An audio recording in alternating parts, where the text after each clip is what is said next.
Am I the a-hole for leaving my husband when he went out of town all weekend while I was sick to clear his head? This one's heavy, but I really need outside perspective because I'm starting to question my own reality. I, 30F, was with my husband, 35M, for several years. I say husband in quotes because although we had a wedding ceremony, we never made it legal.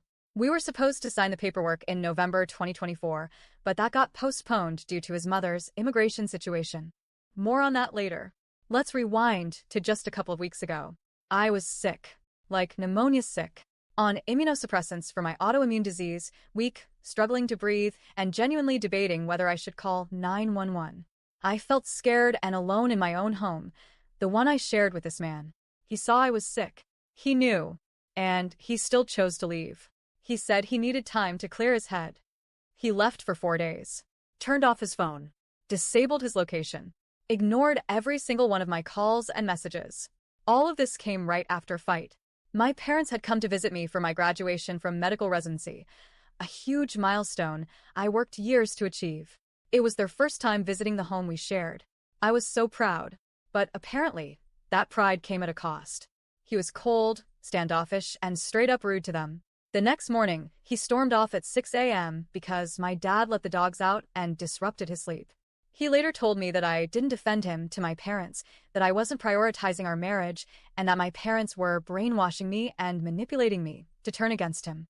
Let me remind you, this is the same man whose mother stayed with us for 4 months last year, tried to sabotage our wedding by ODing the night before, called me a B*TCH to my face, and criticized everything I did. His response back then? That I needed to be more understanding because she's adjusting to him being married. But apparently, my parents spending 2 days in our home was unacceptable. We had a trip planned together that weekend to buy me a car.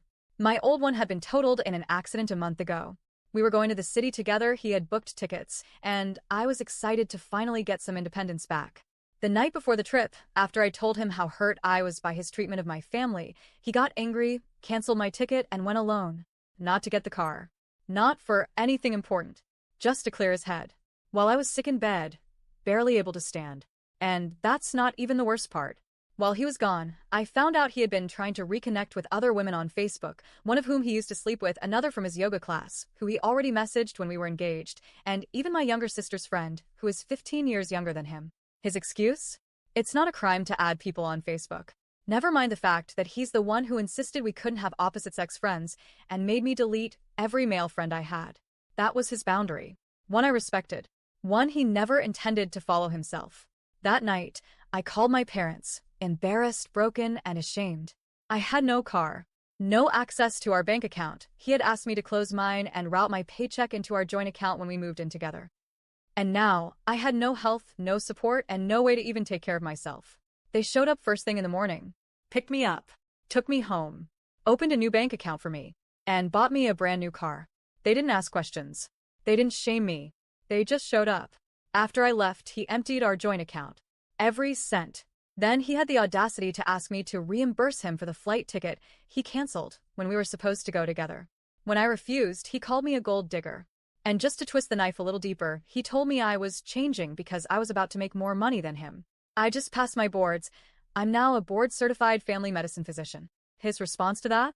I don't think you comprehend how little your residency salary contributed to our household. You think just because you passed boards, you've achieved something? That was expected. He didn't want to celebrate. He had tennis and yoga, which apparently couldn't wait. This man made me feel like an inconvenience in my own accomplishments. And when I told him I'd come pick up my remaining belongings, he left them outside in the rain. Later, he texted me, "You're welcome."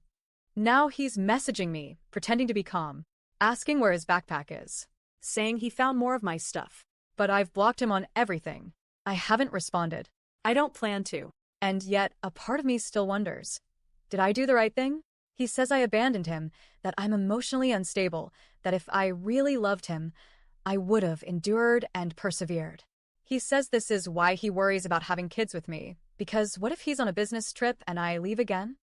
But the truth is, this wasn't just a business trip. This was emotional warfare. This was him punishing me, abandoning me when I was at my lowest, sick, scared, isolated. He didn't leave to clear his head. He left to control me. And when I broke free of that control, he painted me as the villain.